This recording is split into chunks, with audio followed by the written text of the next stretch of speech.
In the name of Allah, the gracious, the most merciful. Good morning students. Dear students, ہمارا کل کا lecture تھا concepts of homeostasis. اس کا دوسرا حصہ آج ہم نے پڑھنا ہے.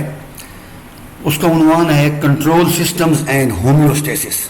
جیسا کہ ہم نے کل بات کی تھی کہ باڈی کا جو انٹرنل انوائرمنٹ ہے اس کو نیرو رینج میں رکھا جاتا ہے. جتنی بھی کمپوننٹس ہیں انوائرمنٹ کے، جو انوائرمنٹ میں جو تبدیلیاں آتی ہیں تو ان کو جو ہے مینیج کرنا پڑتا ہے. باڈی ان کو مینیج کرتی ہے اور ان کو نیرو رینج میں رکھتی ہے. اسی طریقے سے نہ صرف باڈی اپنی مختلف کمپوننٹس کو، سالیوٹ کو، ٹمپریچر کو، واٹر کو ایک لمٹ میں رکھتی ہے، بلکہ مختلف قسم کے میٹابولائٹس کو بھی لمٹ میں رکھنا پڑتا ہے. اسی طریقے سے جہاں باڈی کے اندر ہومیوسٹیٹک میکانزم موجود ہیں، اسی طریقے سے باڈی کے سیلز کے اندر بھی various types of the control mechanisms, various types of the control systems موجود ہیں.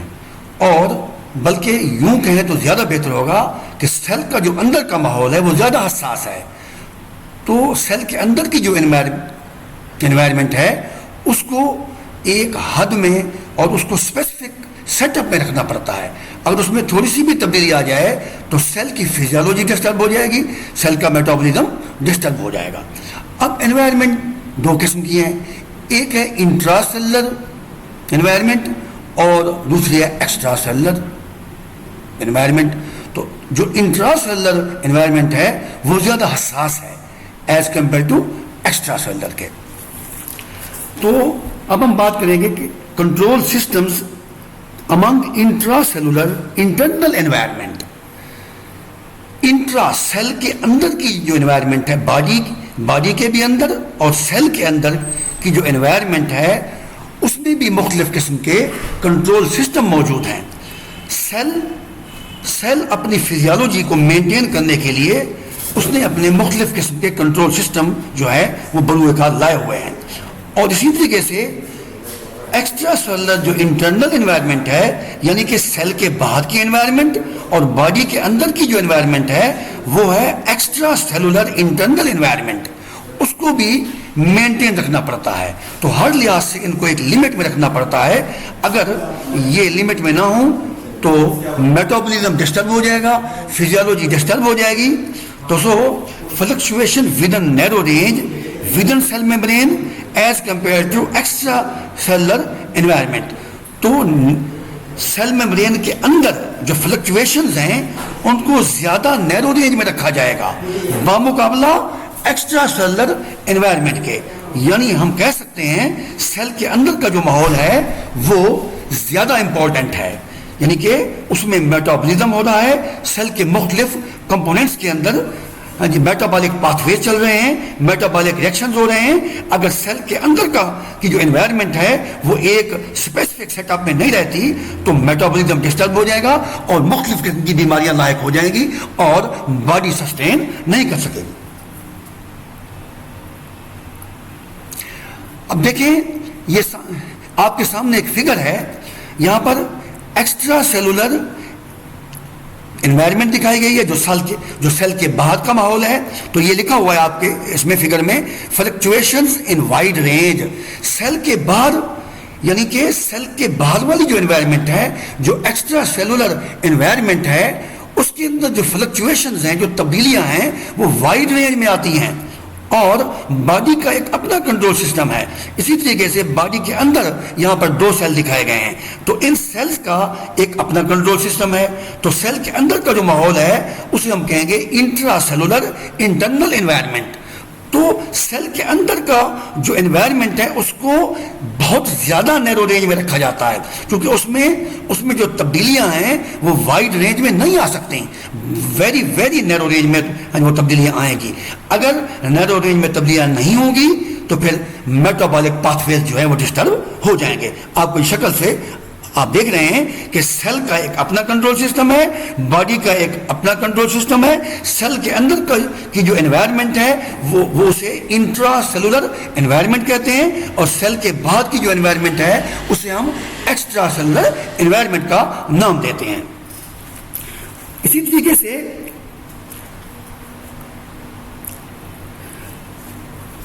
in addition to water and solute, various essential metabolites, that is hormones, kept in required range. یعنی پانی کو بھی ریکوائرڈ رینج میں رکھا جائے گا, سالیوٹس کو بھی ریکوائرڈ رینج میں رکھا جائے گا. یعنی ہم دوسرے الفاظ میں کہہ سکتے ہیں کہ آسمو ریگولیشن کو باڈی کے اندر اور سیل کے اندر مینٹین کیا جائے گا. اور پانی سالیوٹ کے علاوہ کچھ اور میٹابولائٹس ہیں, مثلا ہارمونز ہیں. یہ بھی ایک یہاں پر میٹابولائٹس لفظ لکھا ہوا ہے, یہ تھوڑی سی غلطی ہے, اس کو آپ میٹابولائٹس کر لیں گے. تو ہارمون وغیرہ, تو ان کی مقدار کو, ان کی جو ہے کوانٹٹی کو بھی مینٹین رکھنا پڑتا ہے, چونکہ سیل کا جو میٹابولزم ہے ہارمون اسے ریگولیٹ کرتے ہیں. Homeostasis does not mean to keep a fixed internal environment.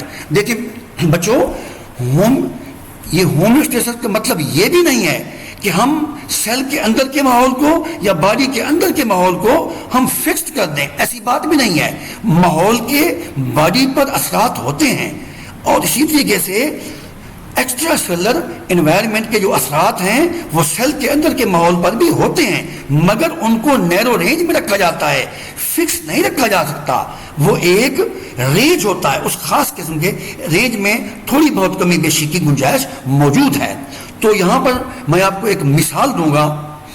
تو water availability tremendously fluctuate for an organism in external environment. جاندار جس انوائرمنٹ میں رہ رہا ہے اس انوائرمنٹ میں پانی کی جو اویلیبلٹی ہے وہ اچھی خاصی تبدیل ہو سکتی ہے. یعنی وہ تبدیلی جو ہے یعنی وہ تبدیلی زیادہ بھی ہو سکتی ہے اور کم بھی ہو سکتی ہے. اب دیکھیں جی, اگر ایک جاندار کو پانی کی ابنڈنٹ سپلائی ہے تو پھر کیا ہوگا؟ اس صورت میں یہ نہیں ہے کہ باڈی فلڈڈ ہو جائے, باڈی بہہ جائے, باڈی کولیپس کر جائے, ایسا نہیں ہے, کیونکہ باڈی کے اندر کنٹرول میکنزم موجود ہیں.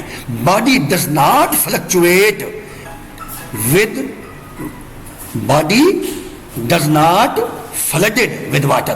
ابنڈنٹ سپلائی کی صورت میں بھی باڈی فلڈڈ نہیں ہوگی, چونکہ لیونگ تھنگس کے اندر, لیونگ باڈی کے اندر کنٹرول سسٹم ہومیوسٹیسس کو مینٹین کر رہے ہیں.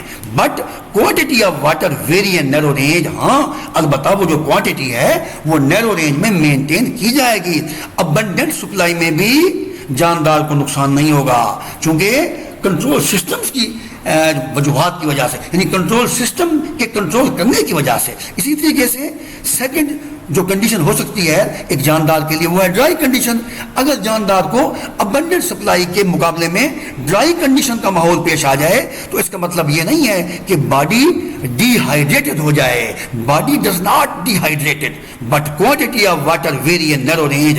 باڈی خشک نہیں ہوگی, باڈی کے اندر پانی مکمل طور پر ختم نہیں ہو جائے گا, ڈی ہائیڈریٹ نہیں ہوگی, بلکہ پانی کی مقدار کو نیرو رینج میں مینٹین کیا جائے گا. یعنی کہ لائف کو مینٹین کیا جائے گا, میٹابولک پاتھ ویز کو مینٹین کیا جائے گا. ڈرائی کنڈیشن ہو یا ابنڈنٹ سپلائی ہو تو ان دونوں کا اثر جو ہے وہ کم سے کم بنایا جائے گا, مینیمائز کر دیا جائے گا. باڈی اسے مینیمائز کرے گی, ریزسٹ کرے گی اور مینج کرے گی.